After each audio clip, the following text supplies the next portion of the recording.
कर चुके हैं, दिल्ली के मुख्यमंत्री हैं। जो मान्यता है, जो परंपरा है कि 6 महीने तक वो दिल्ली में सरकार चलाएंगे। कांग्रेस ने बार बार कहा है कि एक बार सदन में अगर बहुमत साबित कर लेते हैं केजरीवाल तो कम से कम 6 महीने तक उन्हें कोई खतरा नहीं है। ये बात बीजेपी ने भी कहा है। अरविंद केजरीवाल अब से विधिवत तौर पर सदन में बहुमत साबित करके दिल्ली के मुख्यमंत्री हैं। बहुत सारी बातें केजरीवाल ने कही, उस पर हम चर्चा करेंगे, जानने की कोशिश करेंगे। और बहुमत साबित करने के बाद प्रेस कॉन्फ्रेंस में केजरीवाल ने एक और बात कही। केजरीवाल ने कही कि 15 से 20 दिन के भीतर अपने वायदे के मुताबिक जन लोकपाल, जिसे राज्यों में लोकायुक्त कहा जाता है, पास कराएंगे। और जन लोकपाल पास कराने का मतलब होता है कड़े फैसले लेगा लोकपाल और भ्रष्टाचार के तमाम मामलों की जांच करेगा। अरविंद केजरीवाल पहले कई बार, सैकड़ों बार चुनाव के दौरान कह चुके हैं जन लोकपाल आएगा और दिल्ली में कांग्रेस और बीजेपी के शासनकाल में जितने भी भ्रष्टाचार हुए, खासतौर से 15 साल शीला दीक्षित की सरकार में और एमसीडी में बीजेपी के कार्यकाल में जितने भी भ्रष्टाचार हुए उनकी जांच होगी और भ्रष्ट चोरों को, भ्रष्ट नेताओं को और चोर अफसरों को जेल भेजा जाएगा। केजरीवाल ने बार बार कहा। अब साथ में सवाल ये उठता है कि क्या केजरीवाल अगले 6 महीने में क्या क्या करेंगे, क्या फैसले लेंगे? क्या अब हम उल्टी गिनती शुरू करें कि भ्रष्ट नेताओं और चोर नौकरशाहों को जेल जाने का वक्त आ गया? इसी पर चर्चा करेंगे। हमारे साथ हैं स्टूडियो में आनंद प्रधान, पुरुषोत्तम अग्रवाल, राजनीतिक विश्लेषक, चिंतक आनंद प्रधान, और सुधांशु मित्तल हैं हमारे साथ, बीजेपी नेता, प्रोफेसर आनंद कुमार, आम आदमी पार्टी के नेता, मीम अफजल, कांग्रेस के नेता। सबसे पहला सवाल सुधांशु मित्तल जी आपसे ही। जो बातें केजरीवाल ने कही, जो 17 मुद्दे गिनाए, अगर देखें तो वो सारे मुद्दे जनता से जुड़े हुए हैं, दिल्ली की जनता से। और कहीं न कहीं उन मुद्दों में दिल्ली की जनता की भलाई दिखती है, चाहे पानी, बिजली से लेकर स्कूल से लेकर सड़क और बुनियादी सुविधाएं और भ्रष्टाचार के खिलाफ लड़ाई तमाम। तो फिर क्या वजह है कि बीजेपी को समर्थन देने की बजाय आपने इतना लंबा चौड़ा भाषण हर्षवर्धन जी ने दिया और जनता के साथ धोखा बताकर और उसके बाद केजरीवाल को समर्थन नहीं दिया? चाल, चरित्र, चेहरा और चिंतन, इन सब में जब फर्क होता है तो आदमी जो है अपनी चिंता सामने व्यक्त करता है। वैसे इन वायदों के बारे में कहना चाहूंगा अजीत जी, क्या महंगाई दिल्ली की जनता का मुद्दा नहीं है? मुझे लगा था कि 3 मुद्दों पे दिल्ली की जनता ने अपना आक्रोश कांग्रेस के खिलाफ व्यक्त करा था। पहला भ्रष्टाचार, दूसरा महंगाई और तीसरा सुरक्षा। मैं अभी सुन रहा था उसमें कहीं महंगाई का जिक्र नहीं है, जबकि बड़े बड़े वायदे हुए। क्या ये महंगाई का जिक्र होता तो आप समर्थन दे देते? खत्म कर दी जाएगी। सुधांशु जी, अगर महंगाई का जिक्र होता तो आप समर्थन दे देते? अजीत जी, मेरी बात खत्म कर लेने दी, उसके बाद जो पूछेंगे सब बतला दूंगा जी। हमें एक खंडित जनादेश मिला कि आप जो है, आपको पूर्ण बहुमत नहीं है, इसलिए आप सरकार नहीं बनाएंगे। जब हम सरकार नहीं बनाएंगे तो हम प्रतिपक्ष में बैठेंगे। प्रतिपक्ष में कौन सरकार बना रहा है?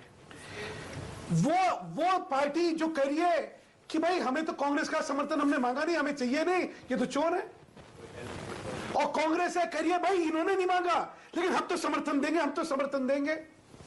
तो ये जो सारी हास्यप्रद स्थिति है, जो विडंबना भरी स्थिति है, उसके साथ क्या करेंगे? हमने क्या कहा? हम कंस्ट्रक्टिव ऑपोजिशन का काम। नहीं, लेकिन कंस्ट्रक्टिव ऑपोजिशन है तो सवाल ये उठता है। सुधांशु मित्तल जी, हम आपके पास आएंगे दोबारा। कंस्ट्रक्टिव ऑपोजिशन है तो अगर एक बात, मुद्दों पर अगर केजरीवाल ने समर्थन मांगा है, मुद्दे सार्वजनिक मंच से बताए गए, तो उस पर कंस्ट्रक्टिव ऑपोजिशन का काम था कि कम से कम मुद्दों के आधार पर समर्थन कर दे, जैसा कि आपने पहले रचनात्मक आधार पर सहयोग की बात की थी। सुधांशु जी, आपके पास दोबारा आऊंगा। आप सुनिए, बाकी नहीं, आपके पास आऊंगा सर। जो कहा और जो करा वो दोनों अलग अलग है। चलिए हम आपके पास आएंगे। आनंद प्रधान, आपकी त्वरित टिप्पणी, उसके बाद मैं फिर। देखिए, सुधांशु मित्तल जी से तो ये सवाल पूछने की इच्छा हो रही है कि दिल्ली में ही महंगाई है कि राजस्थान और मध्य प्रदेश में जहां भी नई सरकारें चुन के आई हैं, वहां क्या सभी चीजों के दाम कम हो गए और वहां की सरकारें क्या वहां पर महंगाई के बारे में बात नहीं कर रही? देखिए, असल में बीजेपी की जो बौखलाहट है वो उभर करके सामने आ रही है। वो बौखलाहट उभर करके सामने आ रही है। वो अपोजिशन का रोल भी ठीक से नहीं प्ले कर पा रही है, क्योंकि यहां पर आम आदमी पार्टी उनको अपोजिशन के लिए भी जगह नहीं छोड़ रही है। क्योंकि आप जहां भी जो मुद्दे उठ रहे हैं, उनके कार्यकर्ता उनसे पहले पहुंच जा रहे हैं। झुग्गी गिराई गई उनके चुनाव से ठीक पहले, वहां पर वो उनके कार्यकर्ता और उनके नेता पहुंचे हुए हैं। जो मुद्दे ये उठा करके राजनीति कर सकते हैं, अपोजिशन का रोल प्ले कर सकते हैं, उन सारे मुद्दों पर उनके मंत्री और उनके विधायक पहले से घूम रहे हैं। तो एक अहम जो आनंद जी ने बात की, मीम अफजल साहब आपके पास आऊंगा, प्रोफेसर आनंद कुमार आपके पास भी एक बार टिप्पणी स्टूडियो दिल्लियों से लेता हूं। पुरुषोत्तम जी, ये माना जाए कि आज से एक नई किस्म की राजनीति की शुरुआत दिल्ली में हो रही है, क्योंकि जो बात अरविंद केजरीवाल ने कही सब मुद्दों पर आधारित उन्होंने समर्थन की बात की। बीजेपी ने कटघरे में खड़ा किया, वो अपनी जगह है, लेकिन जो आनंद कह रहे हैं जी, भाजपा की स्थिति को मैं बौखलाहट नहीं बल्कि दयनीयता की स्थिति मानता हूं। भाजपा इस समय दयनीय स्थिति में है। कांग्रेस की तो स्थिति अलग है, उसने उसे समर्थन देकर थोड़ा अपने लिए एक तरह का स्पेस क्रिएट कर लिया। लेकिन भाजपा और कांग्रेस और एक्चुअली पूरे के पूरे पॉलिटिकल क्लास की समस्या ये है कि ये लोग आम आदमी पार्टी को एक रेगुलर पॉलिटिकल पार्टी के रूप में देख रहे हैं, जबकि वो उस तरह की पार्टी है नहीं। वो एक अलग तरह की पार्टी है। उसने असल में समाज में बहुत गहरे में और बहुत दूर तक व्याप्त असंतोष को राजनीतिक स्वर दिया है, लोकतांत्रिक प्रक्रिया के जरिए स्वर दिया है। और कम से कम पिछले 3 दिन में जो आम आदमी पार्टी की सरकार ने काम किए हैं उन पे टेक्निकल बहस हो सकती है, जरूर होनी चाहिए, लोकतंत्र में जरूरी है, लेकिन उन कामों से और आम आदमी पार्टी के मंत्रियों और कार्यकर्ताओं के व्यवहार से उनकी नीयत रेखांकित हुई है कि वो सचमुच काम करना चाहते हैं, वो सचमुच जनता के बारे में सोच रहे हैं, वो सचमुच दिल्ली की समस्याओं के बारे में सोच रहे हैं। ये नीयत उन्होंने अपनी जनता तक कन्वे कर दी है। और इस बात को ये असल में दुखद है कि मुख्य विपक्षी दल भाजपा इसको समझ नहीं रहा, और इसलिए वो पुराने लहजे में अटैक कर रहे हैं जिसका कोई असर नहीं होने वाला है। परंपरागत पॉलिटिकल पार्टी की तरह चाहते हैं चले, और जैसे वो चल नहीं रहा, वो नहीं चल रही भाषा में बात कर रहे हैं आज। और इसका असल में देखिए, भाजपा का नुकसान लाभ होगा वो उससे मुझे कोई लेना देना नहीं, लेकिन आम आदमी पार्टी जो एक नए तरह के डेमोक्रेटिक प्रोसेस को रिप्रेजेंट कर रही है, उसको अगर भाजपा नहीं समझती तो ये अपोजिशन का रोल ठीक से प्ले नहीं कर पाएगी। चलिए हम भाजपा के पास जाएंगे, अपोजिशन का रोल प्ले कर पाएगी या नहीं हम बीजेपी के नेता से पूछेंगे, लेकिन एक बार जरा मीम अफजल साहब से। मीम अफजल साहब कांग्रेस के नेता हैं, बहुत गालियां देकर, बहुत दोनों तरफ से बहुत तू मैं होने के बाद आखिरकार आपके समर्थन से आज बहुमत साबित कर दिया फ्लोर पर अरविंद केजरीवाल ने। अब क्या माने, आज से 6 महीने के लिए निश्चिंत है, 6 महीने तक यह सरकार चलेगी, कांग्रेस किसी भी मौके पर कोई ऐसा दाव नहीं खेलेगी 6 महीने के लिए कम से कम? देखिए, हमारा इसके अंदर अजीत अंजुम जी बिल्कुल क्लियर, हमारे जो नेता हैं जी असेंबली के अंदर, लवली जी, उनकी तकरीर को अगर आप सुनेंगे जी पूरा तो सुना, हमारी पॉलिसी बिल्कुल वाज़ेह हो जाती है। अब तक हम पर शको-शुबात भी किए गए, बहुत सारी बातें ऐसी कही गई कि हम सरकार 48 घंटे हैं, खुद केजरीवाल साहब घबरा रहे थे शायद कि 48 घंटे के अंदर एक स्टिंग ऑपरेशन हो गया, हमारे एमएलएस चले जाएंगे, कोई वोट नहीं देगा, बहुत सारी बातें की गई। लेकिन कांग्रेस पार्टी वो पार्टी है जिसके अंदर जो पार्टी फैसला करती है फिर सब लोग उसी के साथ चलते हैं। ये हमारा पुराना काम करने का तरीका है और वैसा ही उन्होंने किया है। उन्होंने ये बात बिल्कुल स्पष्ट रूप से कही है कि जब तक जनता विरोधी काम कोई नहीं होगा हमारा समर्थन जारी रहेगा। तो उसी पर आता हूँ मीम अफजल साहब, वही जन विरोधी से मैं बात आता हूँ, क्योंकि नेता के विरोध में कुछ होता है तो नेता उसको जन विरोधी मानते हैं। मैं आपसी से पूछता हूँ उसके प्रोफेसर आनंद कुमार से। केजरीवाल ने सदन में बहुमत साबित करने के बाद कहा कि 15 से 20 दिन के भीतर हम जन लोकपाल, जिसको लोकायुक्त कह सकते हैं, बार बार मैं ये कहता हूँ, लोकपाल लेकर आएंगे। और वो जब लेकर आएंगे तो जैसा कि वो सैकड़ों बार ऐलान कर चुके हैं, 15 साल के शासनकाल की में हुए घोटालों की जांच होगी और आपके जितने नेता हैं, कुछ मंत्री भी जो मौजूदा हो सकते हैं सदन में, जो पूर्व मंत्री, उनमें से किसी को जेल जाना पड़े। उस मौके पर भी केजरीवाल सरकार के साथ मुद्दों पर आधारित आपका समर्थन जारी तो रहेगा ना? नहीं उठाना चाहिए था ये बातें। देखिए, जहाँ तक आपने कहा जन लोकपाल की व्यवस्था है, सवाल मैं आ रहा हूँ आपके पास, मुख्यमंत्री हो या नहीं मैं प्रोफेसर साहब आपके पास आ रहा हूँ। अफजल साहब से मैंने पूछा, प्रोफेसर आनंद कुमार आपके पास आ रहा हूँ। अफजल साहब, ठीक है अफजल साहब, ठीक। देखिए, मैं ये कहूंगा अजीत भाई कि कोई भी कानूनी काम करने के लिए एक प्रक्रिया होती है, उसका एक तरीका होता है, उसको फॉलो किया जाए और उसके तहत कार्रवाई की जाए। स्वागत है किसी भी तरह का। आप ही के चैनल पर बैठकर मैंने कहा था भाई जेल भेजना, जरूर भेजिए जेल, अगर हमने कोई काम ऐसा किया तैयार है हम जेल जाने को। लेकिन उसके लिए जो प्रोसेस है, इस देश के अंदर एक कानून है, लॉ है और रूल्स एंड रेगुलेशंस है, उसके तहत जो भी काम होगा उसको देखा जाएगा। जी, जहां तक आपने कहा कि जेल, ये बात कहना बहुत आसान है। हमने बहुत बड़े बड़े नेताओं की तकरीरें सुनी है, जो आजकल भारतीय जनता पार्टी के एक बड़े नेता हैं, उनके बारे में बहुत लोग बोलते थे कि उनको जेल जाना पड़ेगा, जेल जाना पड़ेगा। लेकिन अब देखा जब इख्तिदार में बहुत सारे लोग आते हैं या कहीं पर उनको पावर मिलती है तो फिर उनकी जबान दूसरी हो जाती है। चलिए अफजल साहब, ना मैं किसी को चैलेंज कर रहा हूं, आज पहला दिन है केजरीवाल जी का। एक मिनट, आज अफजल साहब एक मिनट आपके पास दोबारा होगा जरा। प्रोफेसर आनंद कुमार करते हैं। प्रोफेसर आनंद कुमार, एक मुद्दा यह भी है कि जो केंद्र सरकार का जिस ढंग से बिजनेस रूल है उसके मुताबिक 2002 में जो केंद्र सरकार ने जो कायदे कानून में कुछ परिवर्तन किया उसके मुताबिक आप इस तरह का विधेयक या लोकपाल जो केंद्र सरकार का जो फॉर्मेट है उससे बदल कर नहीं ला सकते। अब अरविंद केजरीवाल का एक इंटरव्यू मैंने देखा, उन्होंने कहा अगर जरूरत पड़ी तो दिल्ली का मुख्यमंत्री गृह मंत्रालय के बाहर धरने पर बैठेगा, अनशन करेगा और दिल्ली की जनता भी होगी। तो हम मान लें कि अगले 15 दिन में दिल्ली के मुख्यमंत्री इस तरह के अनशन की तैयारी कर रहे हैं गृह मंत्रालय के बाहर, जो देश के इतिहास में पहली बार होगा शायद। अब आपने तो एक पहला काम उनको दे ही दिया, इसका मतलब कि वो तत्काल अपना साजो सामान तैयार करें और शिंदे जी ये सोच लें कि उनके सामने धरना देने में आदर्श घोटाले की फाइल भी होगी और दिल्ली सरकार की जन लोकपाल वाली फाइल भी होगी। देखिए, अगर कोई ऐसा कानून उन्होंने बनाया 2002 में जो अभी अभी लोकपाल बिल पास हुआ पार्लियामेंट में, उसकी भावना के विपरीत जाता है, क्योंकि अब तो संसद का भी सर्वसम्मत फैसला हो गया कि राज्यों में नया एक प्रावधान बनेगा, भ्रष्टाचार को रोकने के लिए एक स्वायत्त संस्था बनाई जाएगी। और जहां तक पिछले 15 साल के मामलों के जांच की बात है तो उसमें पिछले 48 घंटे के मामले भी आ सकते हैं। ये किसी लेकिन या प्रोफेसर आनंद कुमार, जांच नहीं है। प्रोफेसर आनंद कुमार, आज केजरीवाल भ्रष्टाचार के मुद्दे पर उतने तल्ख और तेवर केजरीवाल के नहीं दिखे सदन में। कहीं ऐसा तो नहीं कि आज विनम्र हो गए, चूंकि आज कांग्रेस के समर्थन से आज पहला ही दिन था तो कोई ऐसा मौका नहीं देना चाहते थे कि कांग्रेस वाले जो बहुत दुखी मन से समर्थन दे रहे हैं और दुखी हो जाएं भ्रष्टाचार की बात सुनने और करने के बाद? नहीं, आज वो एक आम आदमी की जबान में बोल रहे थे, जिसमें ये जो राजनीतिक व्यवस्था है जिसको आपने क्रोनी कैपिटलिज्म भी कहा है और एक खास किस्म का बिचौलिया जनतंत्र कहा है, प्रभु जाति प्रजातंत्र कहा है, उसका जो दुख है उसको उन्होंने बयान किया है।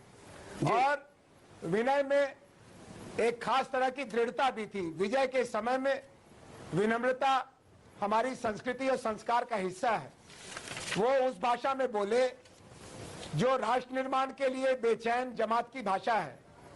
और इसलिए जो हमको किसी खास मुद्दे पर किसी खास सरकार के बारे में कहना था, वो जनता की अदालत में हमने पिछले 3 महीने रखा था। चलिए, लेकिन कुछ बातें आ चुका था, कुछ अब तो हमको भाषण कम देना है, अपने काम से ज्यादा बोलना है। हाँ, ये बहुत अहम है, ये बहुत अहम है, क्योंकि बहुत सारे आलोचक ये कह रहे हैं कि अब बोलने का वक्त खत्म हो गया, अब आपका काउंटडाउन शुरू हो गया कि आप काम शुरू करिए, बोलने का वक्त अब खत्म होता है जैसे ही सत्ता में आते हैं। अब सवाल ये उठता है, कुछ सवाल खड़े किए हर्षवर्धन ने खड़े किए, जिसमें उन्होंने कहा बहुत अनैतिक गठबंधन है, अनैतिक तरीके से ये गठबंधन सत्ता में आ रहा। और कुछ सवाल और पूछे, जिसमें कश्मीर से लेकर सवाल था कि कश्मीर पर माफी मांगे, उनका इशारा प्रशांत भूषण को लेकर था, उनका इशारा मोहन शर्मा के एनकाउंटर को लेकर था। क्या इस मुद्दे पर जवाब नहीं देना सदन में, क्या कहीं उस सवाल से बचने की कोशिश है, या मौके की नजाकत नहीं थी कि उन तमाम आरोपों का जवाब दें पुरुषोत्तम जी? और उसके बाद सुधांशु मित्तल के पास जो बात आपने पहले कही और जिस पर आनंद कुमार जी आनंद जी पुरुषोत्तम जी कर रहे थे, देखिए एक बात तो यह है कि असल में मुझे तो लगता है कि हमें इस बात के लिए अरविंद केजरीवाल की तारीफ करनी चाहिए कि मुख्यमंत्री के तौर पर बोलते हुए उनका तेवर आक्रामक नहीं था। क्योंकि आप चुनाव प्रचार में एक तरह से बोलते हैं, लेकिन चुनाव समाप्त हो गया, अब आपको सरकार चलानी है। अब आक्रामकता शब्दों में दिखाने की जरूरत नहीं है, आप अपना काम करेंगे। और उस काम में आनंद कुमार जी ने बहुत अच्छी बात कही कि पिछले 15 साल का मतलब पिछले 48 घंटे भी हो सकता है। एक प्रक्रिया चलेगी, उसमें कौन आएगा, कौन फंसेगा, कौन बचेगा, वो एक अलग सवाल है। इसलिए उसमें किसी भी पार्टी का व्यक्ति हो सकता है, उसमें किसी को टारगेट करने की बात नहीं है। टारगेट करेंगे तो विंडिक्टिव नजर आएंगे, बदले की भावना से प्रेरित नजर आएंगे। दूसरी जो बात है, ये बात तो देखिए आम आदमी पार्टी को ये फैसला तो अब करना पड़ेगा, क्योंकि पॉलिटिक्स में ये बात बार बार कहता रहा हूं कि पॉलिटिक्स के 2 हिस्से हैं, एक गवर्नेंस और एक आइडियोलॉजी या विजन। और गवर्नेंस के सवाल पर अभी तक आम आदमी पार्टी बहुत स्पष्ट है और उसका बड़ा एक उत्साहवर्धक रूप हमारे सामने। अभी तो जुम्मा हाँ, इसीलिए 7 दिन भी नहीं हुए। नहीं, पार्टी के तौर पर भी, लेकिन बतौर पार्टी के भी ये नाजुक सवाल है, ये जरूरी सवाल है। और अगर आम आदमी पार्टी एक राजनीतिक पार्टी के रूप में अपने आप को रखती है, तो चाहे कश्मीर का सवाल हो, चाहे औद्योगिकरण की नीतियों का सवाल हो, चाहे परमाणु ऊर्जा का सवाल हो, आपको पोजीशन तो लेनी पड़ेगी और साफ पोजीशन लेनी पड़ेगी और उसको डिफेंड करना पड़ेगा, उसको अवॉइड नहीं कर सकते। जी आनंद जी, ये सवाल उठता है, मैं आपके पास आऊंगा, लेकिन सुधांशु मित्तल जी, ऐसे मौके पर जो हर्षवर्धन ने काफी लंबी तकरीर की, लगभग 40-45 मिनट तक हर्षवर्धन बोलते रहे और उन्होंने कहा आम आदमी पार्टी ने जनता से धोखा किया। लेकिन मुझे लगता है एक चीज सीखने की भी जरूरत है कि जिस ढंग से 4-5 दिनों के भीतर इस सरकार ने, चाहे वो रैन बसेरे में गए या रात में कहीं ऐसी जगह पर मुआयना करने गए या ऑडिट के लिए बुलाया सीएजी को, और जो 4 साल से नहीं हो रहा था वो करने का ऑर्डर दे दिया, बिजली कंपनियों की आर्म ट्विस्टिंग कर दी, बिजली की दरें कम करने के लिए चाहे जो भी पैमाने पर किया उसमें आप नुक्ताचीनी मीन मैक निकालें, लेकिन एक शुरुआत तो अच्छी हुई कि जो परंपरागत पार्टियां नहीं कर रही थी उसको अपने ढंग से अरविंद केजरीवाल ने करने की कोशिश की, तो इसका स्वागत किया जाना चाहिए। सुधांशु मित्तल जी। अजीत जी, किसी भी कार्य का मूल्यांकन और विश्लेषण जो है वो ईमानदारी से होना चाहिए, वो रोमांटिसिज्म से नहीं होना चाहिए। बड़ी दुर्भाग्यपूर्ण बात यह है कि सारी चीजों का जो मूल्यांकन हो रहा है वो बहुत रोमांस को लेके हो रहा है। बात हुई कि बिजली के दाम जो हैं कम करे गए। आप जानते हैं शीला दीक्षित जी ने 26 जुलाई को क्या करा था? यही करा था।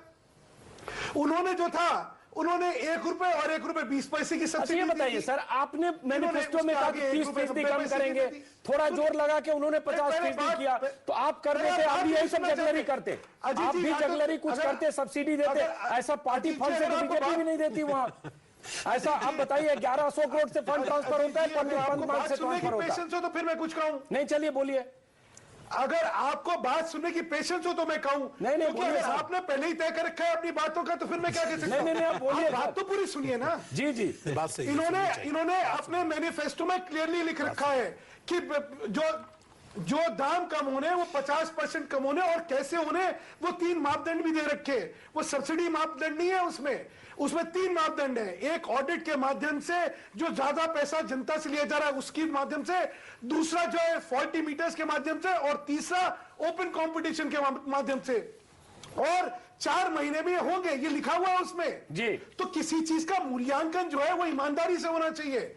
ये आप, क्योंकि एक रोमांस हो रहा है, रोमांस नहीं हो रहा है। सुधांशु मित्तल जी, गलत करना चाहिए। सुधांशु मित्तल जी, आप नहीं, सुधांशु मित्तल जी, एक मिनट। सुधांशु मित्तल जी, देखिए लोग ऊब चुके हैं, जो पॉलिटिकल सिस्टम है, लोगों को लगता है बहुत सारे नेता भ्रष्ट हैं, बहुत सारे जो सिस्टम चला रहे हैं लोग टॉप टू बॉटम, वहां करप्शन है, जो अरविंद केजरीवाल ने कहा भी। अगर अजीत जी, हाँ, अभी देखिए आप लोग ईमानदारी की बात कर रहे हैं, ईमानदारी की बात करें। येदियुरप्पा से सेटिंग चल रही है, अरुण जेटली का बयान आ गया कि बहुत जल्दी शामिल हो सकते हैं। जी सुन लीजिए, जी सुनाइए।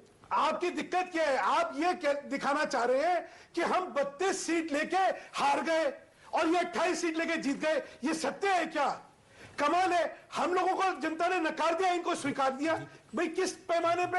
ये 28 है, इनकी 30% वोट है, 33% वोट हमारी है। लेकिन ये सब होता रहा ना सर, और फिर हम हार गए। सर जो गठबंधन, सुधांशु जी, सुधांशु जी, जिस गठबंधन को, सुधांशु जी, अगर उनकी 28 सीट थी, 8 से सपोर्ट होकर उनको मिला, आपकी भी 96 में सरकार बनी थी, हालांकि वाजपेयी जी 13 दिन में बाहर हुए, लेकिन 98-99 में जंबो गठबंधन के साथ सरकारें बनी। तो उस गठबंधन को आप क्यों, आपको 4 सीटें कहीं से जुगाड़ हो जाता तो आपकी भी सरकार बनती। आपको ये भी तो सोचने की जरूरत है कि आपको वो समर्थन क्यों नहीं मिल पा रहा है। कमाल कर रहे हैं जी। अरे भाई सुन तो लीजिए, मैं तो हैरान हूं। आप कह रहे गठबंधन, वो केजरीवाल जी कह रहे मेरा तो गठबंधन ही नहीं है। नहीं, चलिए गठबंधन नहीं, ये कह रहे हमने समर्थन करा, समर्थन, चलिए समर्थन, क्या बात करे जा रहे हैं आप लोग? अरे भाई समर्थन भी कहा है? वो तो कहीं नहीं रहे कि हमारा समर्थन है। वो कह रहे हैं हमारी अल्पमत सरकार है, हमने कोई समर्थन नहीं लिया। अच्छा चलिए, समर्थन उनको उनके पक्ष में वोट किया, उनके सरकार के साथ वोट किया। चलिए उसके आप बहुत टेक्निकल वर्ड पर जा रहे हैं। मैं मित्तल साहब के एक शब्द से बिल्कुल सहमत हूं, उन्होंने बिल्कुल सही कहा। टेक्निकल नहीं, मैं ये कह रहा हूं वो जनता के लिए काम करें, बहुत अच्छी बात है। एक मिनट दीजिए, अच्छा किया आपने, आपकी शुभेच्छा की हम कदर करते हैं, जनता भी कदर कर रही है। आइए आपके पास मीम अफजल साहब, पुरुषोत्तम जी। मित्तल साहब ने एक बात बहुत अच्छी कही है, मित्तल साहब ने बहुत अच्छी बात कही है कि रोमांस, सिंबलिज्म को दिक्कत ये है, एक मिनट मित्तल साहब, एक मिनट। हाँ देखिए दिक्कत ये है, बिल्कुल सही कह रहे हैं, रोमांस जी। असल में इस देश की राजनीति में पिछले कई सालों में इतनी ज्यादा कोट अनकोट वास्तविकता लोगों को फेस करनी पड़ रही है कि कोई भी नेता आएगा, बातें बड़ी सादगी की करेगा, बातें बड़े सच्चाई की करेगा, करप्शन से लड़ने की करेगा, हिंसा से लड़ने की करेगा, ईमानदारी की करेगा, और फिर वही जिसको हम कहते हैं एसयूवी कल्चर, जिसको कर्नाटक में कहा गया ऑपरेशन लोटस, जिसको तमाम तरह के तमाशे, वो कांग्रेस हो या भाजपा में किसी एक पार्टी के बारे में नहीं कह रहा। तो अगर ये रोमांस है तो सचमुच डेमोक्रेसी को वास्तविक, आप ब्रीफ लेके आ रहे हो, डेमोक्रेसी को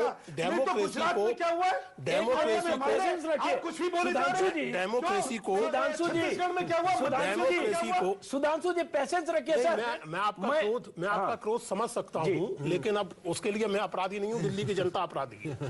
तो देखिए ऐसा है कि ये रोमांस जो है हमें जनता ये उन सपनों के साथ रोमांस है। हमें नकारा नहीं है। लोकतंत्र जिस सपने का नाम है कि मेरी हिस्सेदारी हो, मेरी हिस्सेदारी हो, और जो प्रतीकों की बात हो रही थी, प्रतीकों का महत्व होता है राजनीति में। ये आप कैसे कह सकते हैं कि प्रतीकों का महत्व नहीं है? प्रतीकात्मक कामों का महत्व होता है। आखिरकार पिछले लोकसभा चुनाव के समय में लगभग 80 वर्ष के अडवाणी जी ऑटो में बैठ के जिम में गए थे और 1-1 किलो के डंबल उठा के सारे टेलीविजन पे दिखा रहे थे। नहीं होता तो बीजेपी अध्यक्ष किसी राज्य में साइकिल से चलते हैं या अलग अलग नेता अडवाणी जी की बात कर रहा हूं, आप ऑटो में बैठ के जिम में जा रहे हैं, वहां डंबल उठा के दिखा रहे हैं। आप यही कन्वे कर रहे हैं ना कि बूढ़े होने के बावजूद जवान है। तो ये प्रतीकात्मकता आपकी अगर सही है तो ये लोग मेट्रो में चल रहे हैं, तो इसमें कौन सी आपदा है? एक बात मैं और भी जोड़ना चाहता हूं यहां पर, जो ये सवाल उठाता, जिस तरह से हर्षवर्धन ने विधानसभा के अंदर, चाहे वो कश्मीर का सवाल हो, एक मिनट सर, और चाहे बाटला हाउस इनकाउंटर का सवाल हो, ये इस तरह के जो सवाल उठाए हैं, मैं ये भी कहना चाहता हूं, ये बिल्कुल सही बात कह रहे हैं पुरुषोत्तम अग्रवाल जी, कि इन सब सवालों पर आम आदमी पार्टी को अपनी स्पष्टता से अपनी बात रखनी होगी, साहस के साथ रखनी होगी। लेकिन जो सवाल ये है कि भारतीय जनता पार्टी की जो कुल राजनीति है वो इसी तरह के इमोशनल सवालों को उठा करके, जिस तरह के इमोशन की राजनीति करते हैं, बुनियादी जो सवाल है, जनता के जो सवाल है, आम आदमी के सवाल है, पूरा बीजेपी का कैंपेन इसी तरह के राम मंदिर से लेकर के जो इनकी राजनीति शुरू हुई है, वो आम आदमी का सवाल कहां से है राम मंदिर बनाना। तो ये अगर जो इमोशन की राजनीति करते रहे, वो क्या राम मंदिर का आंदोलन रोमांस नहीं था? वो एक तरह का प्रतिक्रियावादी रोमांस था। प्रतिक्रियावादी रोमांस के खिलाफ एक आम आदमी के बुनियादी सवालों के साथ जुड़ा हुआ रोमांस है, राजनीति में वापसी हुई है। ये तो अच्छी बात है। ब्रेक के बाद वापस आएंगे। सुधांशु जी, मैं समझ रहा हूं आपकी बेचैनी, आप जवाब देना चाहेंगे। मीम अफजल साहब माफ करें, इस सेगमेंट में कम बात कर पाए आपसे। ब्रेक के बाद वापस लौटते हैं। मीम अफजल साहब आपके पास और प्रोफेसर आनंद कुमार आपके पास लौटते हैं ब्रेक के बाद। आपका स्वागत है। अरविंद केजरीवाल ने दिल्ली विधानसभा के पटल पर बहुमत साबित कर दिया है। आज से विधिवत अपना कामकाज शुरू करेंगे केजरीवाल। प्रेस कॉन्फ्रेंस में बहुमत साबित करने के बाद केजरीवाल ने प्रेस कॉन्फ्रेंस में कहा कि 15 से 20 दिनों के भीतर लोकपाल लाएंगे और भ्रष्टाचार के खिलाफ लड़ाई को तेज करेंगे। ये कहा अरविंद केजरीवाल ने। पूरे भाषण में अरविंद केजरीवाल लगातार आम आदमी की बात करते रहे। उन 18 मुद्दों पर समर्थन मांगने की बात की, जो मुद्दे उन्होंने पहले बीजेपी अध्यक्ष और सोनिया गांधी कांग्रेस अध्यक्ष को लिखकर भेजा था, जिसमें बिजली, पानी से लेकर स्कूल, सड़क और तमाम बुनियादी सुविधाओं की बात की गई थी। ब्रेक के पहले इसी मुद्दे पर बात करें तो हमारे साथ है मीम अफजल साहब। मीम अफजल साहब, सबसे पहला सवाल एक चीज और, कि बहुत सारी बातें जो पिछले 3-4 दिनों में जिस ढंग से केजरीवाल ने कुछ फैसले किए, जिस ढंग से उन्होंने जल बोर्ड के सीईओ को बुलाया, जिस ढंग से उन्होंने तमाम मीटिंग्स की और बिजली की दरों में कटौती की बात की, पानी मुफ्त करने की बात की, और आगे आने वाले दिनों में कई चीजों हम देख सकते हैं। मैं आपसे समझना चाहूंगा, 15 साल का तजुर्बा है दिल्ली में कांग्रेस सरकार चलाने का, आपको लग रहा है कुछ सीखने की जरूरत है कि कैसे जनता की बात करते हुए, जनता के बीच रहते हुए और जनता के पक्ष में कुछ फैसले किए जाए, और 4-5 दिन में भी ऐसे फैसले हो सकते हैं जिसको जनता को लगे कि वाकई सरकार काम कर रही है। पहले कौन मंत्री जाता था ऐसे रैन बसेरे में और कौन ऐसे फैसले करता था जैसे केजरीवाल ने किया? कुछ सीख रहे हैं या नहीं? देखिए अजीत जी, पहली बात तो मैं आपको ये कहूं कि आज मैं बिल्कुल इस मूड में नहीं हूं कोई भी नेगेटिव बात करूं। आज पहला दिन है, तो अच्छी बात है। हमको अच्छे ढंग से ही बात शुरू करना चाहिए। और दूसरी बात यह है कि ये कोई नया तजर्बा नहीं है। बहुत सी जगहों पर आपने देखा होगा जब सरकारें बनती हैं तो मिनिस्टर इवन सेंटर्स के अंदर भी ये रिवायत रही है कि कभी कभी कोई मंत्री बड़े एक्टिव होकर के अस्पताल जाते हैं, उधर उधर जाते हैं, काफी लोगों को एक मैसेज देने की कोशिश करते हैं, और ये मैसेज उन्होंने दिया है, कोई बुरी बात नहीं है। मैं यहाँ पर परषोत्तम अग्रवाल साहब ने शुरू में एक बात कही थी, मैं ये देख रहा हूँ कि बड़ी छटपटाहट है भारतीय जनता पार्टी के अंदर, मैं इससे एग्री करता हूँ।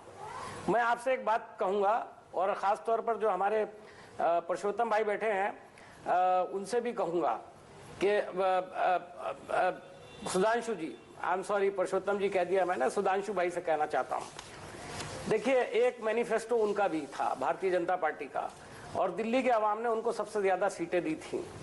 मैं एक बात जानता हूँ, लोग ये कहते हैं कि शायद वो अगर सरकार बनाते तो उन्हें कांग्रेस सपोर्ट नहीं करती, बिल्कुल नहीं करती, बात बिल्कुल सही है कि हम उनको किसी हालत में भी सपोर्ट नहीं करते और वो हमको कभी सपोर्ट नहीं करते। लेकिन आप पार्टी में तो नया खून आया था, आपके पास बड़ा शानदार मैनिफेस्टो था, आप लेकर जाते, जिस तरह से हिम्मत की आप पार्टी ने कि हम सरकार बना रहे हैं, हमारे कोई समर्थन करे या ना करे, हम जाते हैं, देखेंगे, जिसको ठीक लगे सपोर्ट करे ना करे, ये बात भारतीय जनता पार्टी भी कह सकती थी।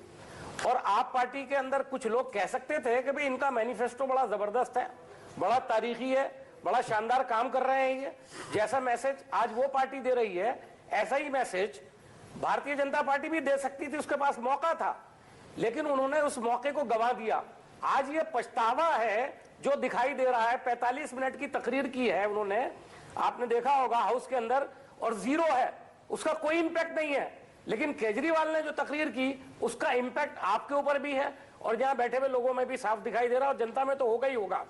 मैं समझता हूं कि जनता की आशाओं के खिलाफ जाना सबसे बड़ा नुकसान होता है पॉलिटिकल पार्टी का। सुधांशु मित्तल जी, कांग्रेस पार्टी ने बर्बाद होने के बाद भी इस फिलॉसफी को समझा कि जनता के खिलाफ जाने की जरूरत नहीं है, जनता के साथ रहना चाहिए। अगर एक वक्त में जनता आपको साइड में खड़ा कर दे तो आप साइड में जरूर खड़े रहे, फिर भी जनता के साथ रहें। कांग्रेस पार्टी ने वो रोल अदा किया है और उसका रिफ्लेक्शन मैं आपकी इस डिबेट में देख रहा हूं। चलिए सुधांशु मित्तल जी, अब जवाब दीजिए इसके। प्रोफेसर आनंद कुमार आपके पास आऊंगा। सुधांशु मित्तल जी, कांग्रेस पार्टी का ये बर्बाद होकर भी उनको होश आ गया, हालांकि सब कुछ लुटाकर होश में आए तो क्या किया, लेकिन बर्बाद होकर भी होश में आया। आप भी कुछ सीख लेते। आज जो हर्षवर्धन का बयान है वो एक तरह से दर्द दिल है, दर्द दिल का गुबार है। सरकार नहीं बना पाए, एक तरह से चीफ मिनिस्टर इन वेटिंग रह गए, और लवली ने व्यंग भी किया कि आपके यहाँ वेटिंग की तो लंबी परंपरा है। आडवाणी जी आज तक पीएम इन वेटिंग है और तमाम राज्यों में ऐसे बहुत सारे वेटिंग है, विजय गोयल वेटिंग में ही रह गए, बहुत सारे लोग वेटिंग में। तो एक तरह से दर्द छलका उनका हर्षवर्धन जी का, अफसोस। अजीत जी, पहली बात तो ये कि जो मैं बार बार कह रहा हूं, एक एक मुद्दा उठाइए और उसका विश्लेषण करिए और उसका मूल्यांकन करिए, तब तो तर्क वितर्क होगा, नहीं तो तर्क वितर्क और कुतर्क चलते रहेंगे जो मैं यहाँ देख रहा हूँ इस समय। अच्छा, मतलब आप कुछ भी बोले वो तर्क है, हम लोग बाकी लोग बोले 72 सीटों पे। एक मिनट भाई, मैं भी बोल लूं?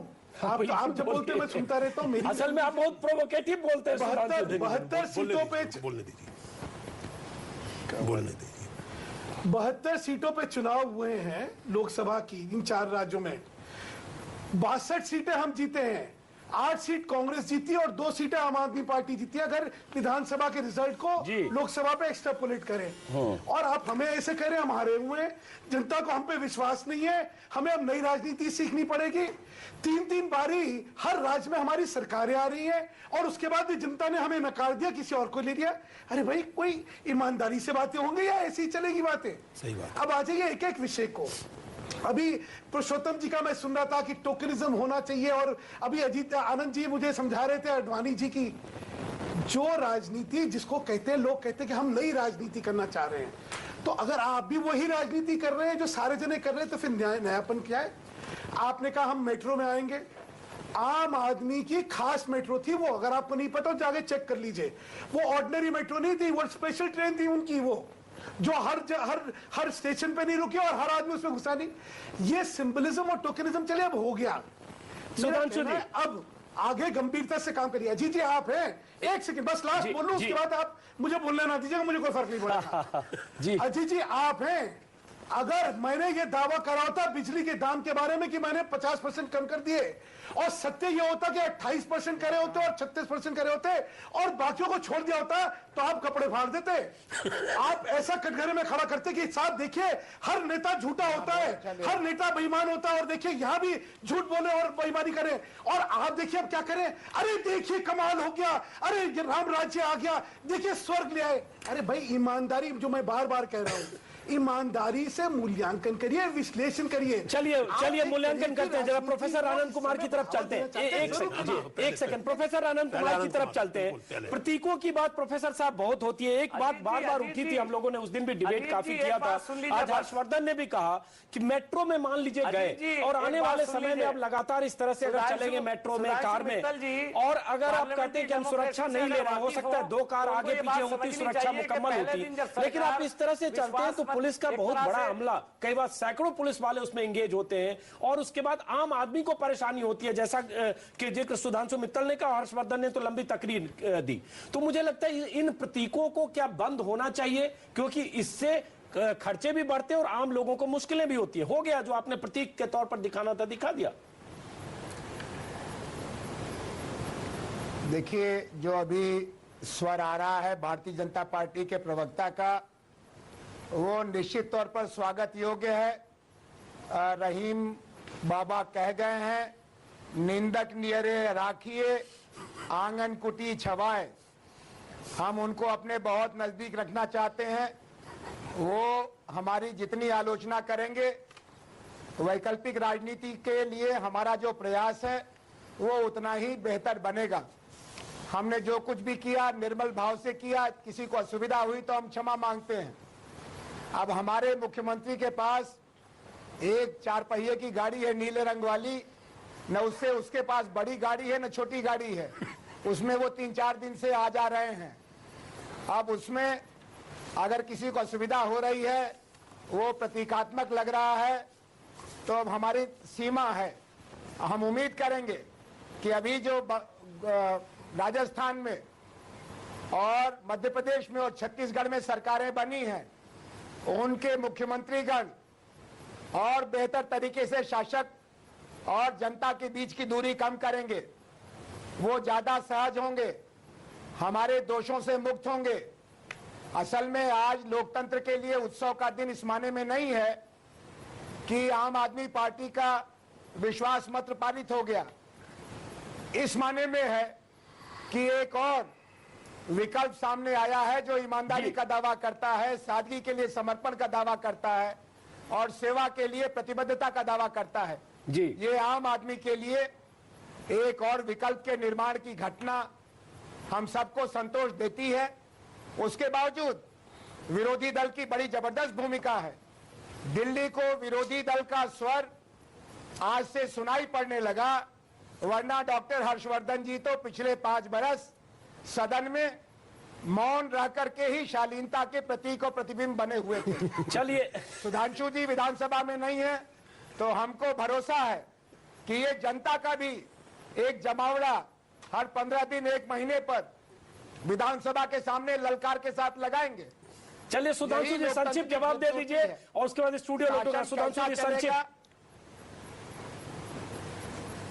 सिर्फ आपको एक चीज याद दिलवा दूं मैं कि ईमानदारी की वचनबद्धता और कटिबद्धता वालों का आचरण में जब स्टिंग ऑपरेशन हुआ था और उस स्टिंग ऑपरेशन में दिखा दिया कि ब्लैकमेलिंग उसके अंदर हो रही है, जमाखोरी उसमें हो रही है, उसमें प्रॉपर्टी के खाली करवाने के पैसे की हो रही है, उसमें पैसे की रिकवरी की बातें हो रही है और काला धन को सफेद करने की बातें हो रही है। उसके बाद आपका जो इंस्टीट्यूशनल रिस्पॉन्स था वो क्या था वो आप भी जानते हैं।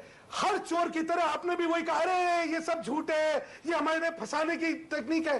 देखिए आपकी कथनी और करनी, उसके अंदर जो फर्क है उससे आपके आचरण में आगे क्या निकलने वाला है उसकी पृष्ठभूमि बनी हुई है। चलिए आनंद जी इसका जवाब दीजिए, उसके बाद लौटूंगा। आनंद जी संक्षिप्त जवाब दीजिए, ऐसे इस पर काफी बहस हो चुकी है, हम विषय से भटक रहे हैं। हाँ, आनंद जी विषय से भटक रहे हैं, लेकिन एक बात है, बहुत सारी बातें जो हर्षवर्धन ने कही उसमें यह कहा कि आप पॉपुलिस्ट तरीके अख्तियार करते हैं, जनता को कई बार गुमराह करने जैसी बातें करते हैं, वैसे वायदे करते हैं, उसका सच से उसकी दूरी होती है, वो सच नहीं होता है। चाहे वो बिजली का मामला हो, चाहे रेट कम करने का मामला हो, चाहे मुफ्त पानी देने का मामला, उसमें कहीं ना कहीं एक हिडन कुछ एस्पेक्ट होता है जो बाद में पता चलता है। जो आपने कहा उससे काफी इतर था। संक्षिप्त नहीं, अगर हमारे हरकतों में कोई गंदगी आएगी, कोई धोखा होगा, छल कपट होगा, तो अभी 16 हफ्ते के अंदर लोकसभा का चुनाव होगा और उसमें इस बार भारतीय जनता पार्टी के साथ जो जनता ने एक तरह से आंख मिचौली कर लिया, रंग डाला भी और भिंगाया भी नहीं, पूरी तरह से होली नहीं खेली इनके साथ, और हम जाने कहां से सत्ता में आ गए, ये उनके समझ में ना आज आया न कल आएगा। हाँ, ये सही है कि हमने भारतीय जनता पार्टी के साथ धोखा नहीं किया। हमने जो उनसे वादा किया था कि हम आपकी लगाम कसेंगे और आपकी जो कांग्रेस की शासन नीति के कारण एक अजीब खेती आप फसल काट रहे हैं, आपसे बेहतर विकल्प जनता को चाहिए और हम दे के दिखाएंगे। चलिए प्रोफेसर आनंद जी आपके पास आऊंगा, पुरुषोत्तम जी, लेकिन प्रोफेसर आनंद जी आपकी बात से एक सवाल निकलता है जो मीम अफजल साहब से पूछना चाहूंगा। एक मिनट सुधांशु जी, मीम अफजल साहब देश को तो पालन कर लीजिए। एक मिनट सुधांशु मित्तल जी, एक मिनट।